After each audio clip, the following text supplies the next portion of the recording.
சமீபத்தில் super star Rajinikanth செய்தியாளர்களை சந்தித்தார். சூப்பர் ஸ்டார் ரஜினிகாந்த் செய்தியாளர்களை சந்திக்கும்போது ஒரு பரபரப்புக்கு எப்பவுமே பஞ்சம் இருக்காதுன்னு சொல்லுவாங்க. காரணம் என்னென்னா, அவர் சொல்கிற ஒரு முக்கியமான சில விஷயங்கள் பெரிய அளவில் அரசியல் களத்தில் பெரிய பரபரப்பை ஏற்படுத்தும். அந்த அளவில் தான் சூப்பர் ஸ்டார் ரஜினிகாந்துடைய இந்த செய்திகளை சேகரிப்பதற்கு வழக்கமாக எல்லா ஊடகங்களும் போயிருந்தாங்க. அப்போது தமிழகத்தினுடைய அரசியல் சூழல்கள் குறித்தும், குறிப்பாக இன்றைக்கு இருக்கக்கூடிய அரசியல் கட்சிகளினுடைய நிலைகள் என்ன அப்படின்ற மாதிரியான சில விளக்கத்தையும், தன்னுடைய நிலைப்பாடு எப்படிப்பட்டதாக இருக்கிறது என்பதையும் குறித்து செய்தியாளரிடம் சூப்பர் ஸ்டார் ரஜினிகாந்த் தனக்கே உரிய அந்த பாணியில் மிக அழகாக தெளிவாக சில விளக்கங்களை அளித்தார். ஸ்டாலின் சார் அவர்களே என்னுடைய 38-40 ஆண்டு நண்பர். என்னுடைய நட்பு கொள்கைகள் அரசியலுக்கு அப்பாற்பட்டது. ஜனநாயகத்தில் தோல்வி வெற்றி சகஜம். இருந்தாலும் ஸ்டாலின் அவர்கள் அந்த குளத்தூரில் தோற்றது எனக்கு கொஞ்சம் சங்கடமாக இருந்தது. அதுக்காக ஒரு நண்பனுங்கிற முறையில், நட்பு முறையில் அவர் போய் நான் பார்த்தேன். அதுக்கு நான் இந்த விஜய் சிஎம் ஆகக்கூடாது, போர் வரக்கூடாது, அதை தடுக்கிறதுக்கு ரஜினி அங்கே போயிருக்காங்க, வேறு ஏதோ 2 பெரிய பார்ட்டியை சேர்க்கணும்னு சொல்லி பேசுகிறாங்க அப்படின்னு சொல்லி விமர்சனங்கள் வெளியே வருது. அந்த சூழ்நிலையில் நான் அதெல்லாம் பேச முடியுமா? அப்படி பேசுகிற ஒரு தரங்கெட்ட ஆள் ரஜினிகாந்த் இல்லை. அது தெளிவுபடுத்துகிறேன். 2வது நான் அவர் வாழ்த்து சொல்லலை, ஏர்போர்ட் போகும்போது வாழ்த்து சொல்லலை. அவர் ஜெயிச்ச உடனே எக்ஸ் தளத்தில் என்னுடைய வாழ்த்துக்களை தான் அவருக்கு பதிவிட்டேன். Super star Rajinikanth press meet வெளியான சில மணி நேரங்களில் எக்ஸ் தளங்கள், இன்ஸ்டாகிராம் மற்றும் யூடியூப் போன்ற கமெண்ட் செக்ஷன்லலாம் ரஜினிக்கு எதிராக தடித்தமான சில வார்த்தைகளை கமெண்ட்ஸுகளாக குவிய துவங்கியிருக்குது. கடந்த 2 தினங்களுக்கு மேலாக தொடர்ந்து நள்ளிரவிலிருந்து காலை நேரங்களாக இருக்கட்டும், எல்லாமே தொடர்ந்து ரஜினிக்கு எதிராக திட்டமிட்ட சில நெகட்டிவ் கமெண்ட்ஸுகள் பதிவிடப்பட்டு வருது. யார் இதை பதிவு செய்கிறாங்க அப்படின்னு உற்று நோக்குனா, வேண்டுமென்று 2 தரப்பில் சில குற்றச்சாட்டுகளை வைக்கிறாங்க.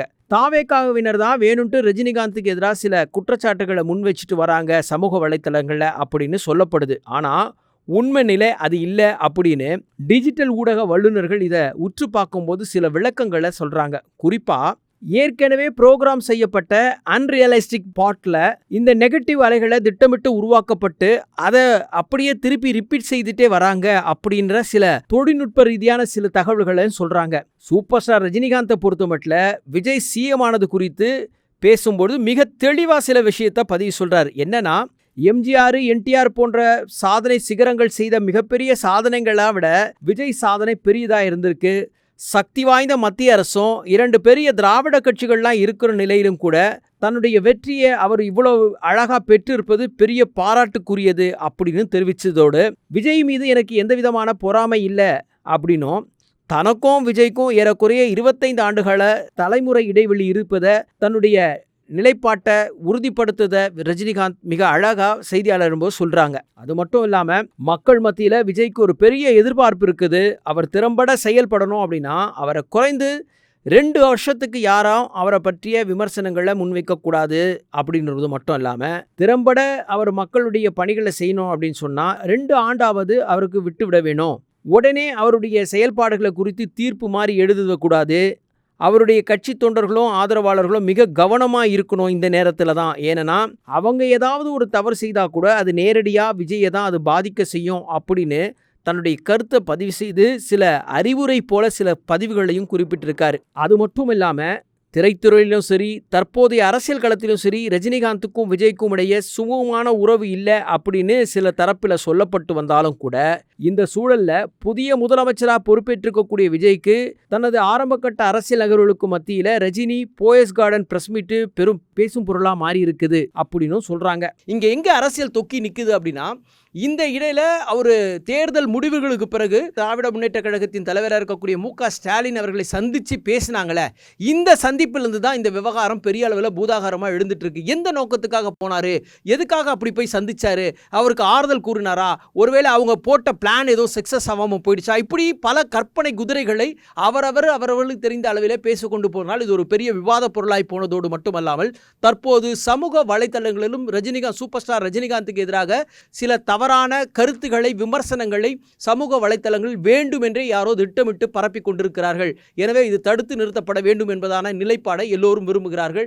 இன்றைக்கு சமூக வலைத்தளங்களிலே தமிழகத்தின் முதலமைச்சரான விஜய்க்கும் ரஜினிகாந்துக்குமான உறவுகளில் சரியான ஒரு இடைவெளி இருப்பதைப் போலவும், அப்படி இருவரு தரப்பு ரசிகர்கள் மத்தியிலே ஒரு சின்ன சஞ்சலத்தை ஏற்படுத்தும் வகையிலும் தேவையில்லாத சில கருத்துகள் பரிமாறப்பட்டு வருவது ஏற்றுக்கொள்ள முடியாத ஒன்றாக இருந்து கொண்டிருக்கிறது. அதை நிச்சயம் சில வதந்திகள், சில செய்திகளை வேண்டுமென்றே திட்டமிட்டு பரப்புகிறவர்கள் மீது நடவடிக்கை எடுக்க வேண்டும் என்ற குரலும் சமூக ஆர்வலர்களின் குரலாக ஒலித்துக் கொண்டிருக்கிறது.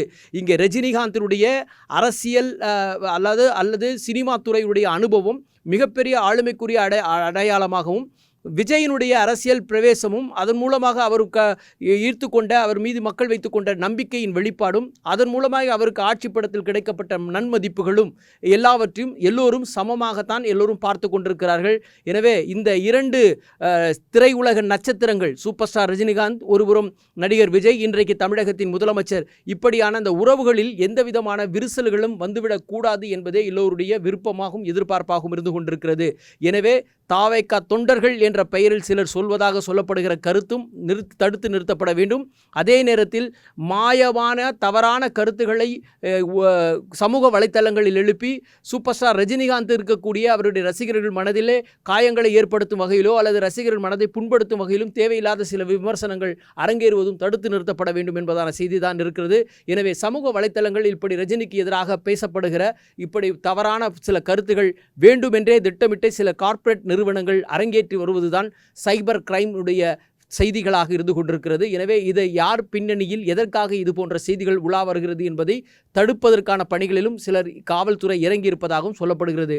எது எப்படி இருந்தாலும் தமிழர்கள் பெருமையான அளவிற்கும் பெரிய அந்தஸ்திலும் உயரங்களை தொடுகிற பொழுது பாராட்ட வேண்டியது நமது கடமை என்பதான பதிவுகளோடு நிகழ்ச்சி நிறைவு செய்வோம். நன்றி, வணக்கம்.